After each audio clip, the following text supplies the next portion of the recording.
Ranni Plachery forest station പരിസരത്ത് കഞ്ചാവ് കൃഷി 40ഓളം കഞ്ചാവ് ചെടികൾ ആണ് ഗ്രോ ബാഗിൽ നട്ടുവളർത്തിയത്. കഞ്ചാവ് കൃഷി നടത്തിയത് ഡെപ്യൂട്ടി റേഞ്ച് ഓഫീസറുടെ അറിവോടെയെന്ന് വകുപ്പ് തല അന്വേഷണ റിപ്പോർട്ട് വന്നിരിക്കുന്നു. കഞ്ചാവ് കൃഷി നടത്തിയത് വനംവകുപ്പ് ഉദ്യോഗസ്ഥന്മാർ തന്നെയാണെന്ന് സമ്മതിക്കുന്ന ഫോറസ്റ്റ് വാച്ചർ അജേഷിൻ്റെ വീഡിയോ സന്ദേശം പുറത്തു വന്നിട്ടുണ്ട്. 24 എക്സ്ക്ലൂസീവ്.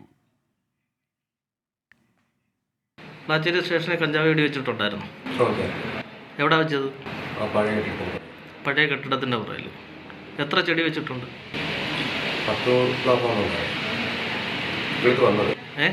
കിളുത്ത് വന്ന എത്ര എണ്ണം വെച്ച്? 13 വെച്ചോ? 40 വെച്ച്. എത്ര വലിപ്പത്തിൽ വെച്ചു? പത്തനംതിട്ടയിൽ നിന്ന് ശ്രീജിത്ത് ശ്രീകുമാരൻ തത്സമയം ചേരുന്നു. Sreejith, good morning. പറയൂ ശ്രീജിത്ത്, മറ്റു വിവരങ്ങൾ.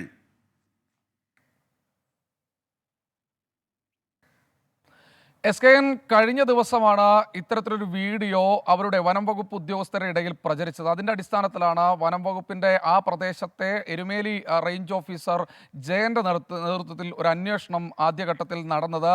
എന്തായാലും ഈ അന്വേഷണത്തിൻ്റെ റിപ്പോർട്ടാണ് ഇപ്പോൾ പുറത്തു വന്നിരിക്കുന്നത്. ആ കഞ്ചാവ് ചെടികൾ ഗ്രോ ബാഗിൽ, ആ പ്ലാച്ചേരി ഫോറസ്റ്റ് ഓഫീസ് സ്റ്റേഷൻ പരിസരത്തെ ഗ്രോ ബാഗിലെ കഞ്ചാവ് ചെടികളുടെ ദൃശ്യങ്ങളാണ് നമ്മൾ എക്സ്ക്ലൂസീവായി പ്രേക്ഷകരെ കാണിക്കുന്നത്. 40ഓളം കഞ്ചാവ് ചെടികൾ ആ ഗ്രോ ബാഗിൽ നട്ടു വളർത്തിയിട്ടുണ്ടായിരുന്നു, അത് പരിപാലിച്ചിട്ടുണ്ടായിരുന്നു എന്ന് ഫോറസ്റ്റ് വാച്ചർ അജേഷ് തന്നെ സമ്മതിക്കുന്ന വീഡിയോ ആണ് ഇപ്പോൾ പുറത്തു വന്നിരിക്കുന്നത്. ജയനുമായി, അതായത് ഈ എരുമേലിയിലെ റേഞ്ച് ഓഫീസർ ആയിരുന്ന ജയനെ ഇപ്പോൾ സ്ഥലം മാറ്റിയിട്ടുണ്ട്, മറ്റൊരു ജില്ലയിലേക്ക് സ്ഥലം മാറ്റിയിട്ടുണ്ട്. എന്തായാലും എരുമേലിയിലെ റേഞ്ച് ഓഫീസർ ജയനുമായി സംസാരിക്കുന്ന വീഡിയോ ആണ് പുറത്തു വന്നിരിക്കുന്നത്.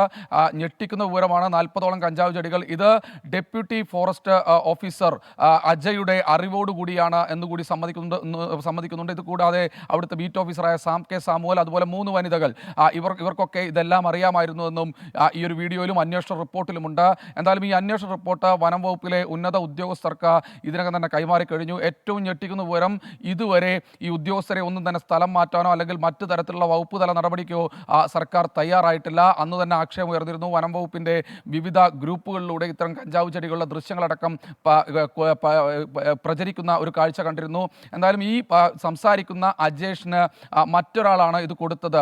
അദ്ദേഹത്തിൻ്റെ ഒരു സുഹൃത്തായ ഒരു വിദേശത്തുള്ള ഒരു മലയാളിയാണ് ഈ കഞ്ചാവ് ചെടികൾ നൽകിയത് എന്നൊരു വിവരം കൂടി പുറത്തു വരുന്നുണ്ട്. എന്തായാലും വനം വകുപ്പ് ഈ വിവരം എക്സൈസിനെയും അറിയിച്ചു കഴിഞ്ഞു. എന്തായാലും കൂടുതൽ അന്വേഷണം നടക്കും. പ്ലാച്ചേരി ഫോറസ്റ്റ് സ്റ്റേഷൻ പരിധിയിൽ സമാനമായ രീതിയിൽ ഇനിയും കുറ്റകൃത്യങ്ങളിൽ വനം വകുപ്പ് ഉദ്യോഗസ്ഥർ ഇടപെടുന്നുണ്ട് എന്ന വിവരമാണ് ഇതിനകം തന്നെ പുറത്തു വരുന്നത്. ഞെട്ടിക്കുന്ന വിവരമാണ്. 40 കഞ്ചാവ് ചെടികൾ ഗ്രോ ബാഗിൽ നട്ടുപിടിപ്പിച്ച് ഫോറസ്റ്റ് സ്റ്റേഷനിൽ വളർത്തിയത് ഫോറസ്റ്റ് ഉദ്യോഗസ്ഥർ, വനം വകുപ്പ് ഉദ്യോഗസ്ഥർ തന്നെയെന്ന അന്വേഷണ റിപ്പോർട്ടാണ് 24 എക്സ്ക്ലൂസീവായി ബ്രേക്ക് ചെയ്യുന്നത്. Okay, thank you Sreejith Sreekumaran.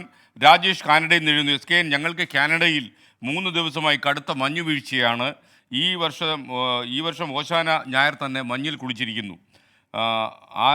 Alberto പ്രോവിൻസിലെ കാൻഗറിയിൽ നിന്ന് രാജേഷ് അറിയിക്കുന്ന വിവരമാണ്. അതിനിടയ്ക്ക് ഒരു പ്രേക്ഷകൻ ചോദിക്കുന്നു, കാനഡയിൽ മഞ്ഞുണ്ടെന്ന് അറിയാതെയാണോ അങ്ങോട്ട് പോയതെന്ന്.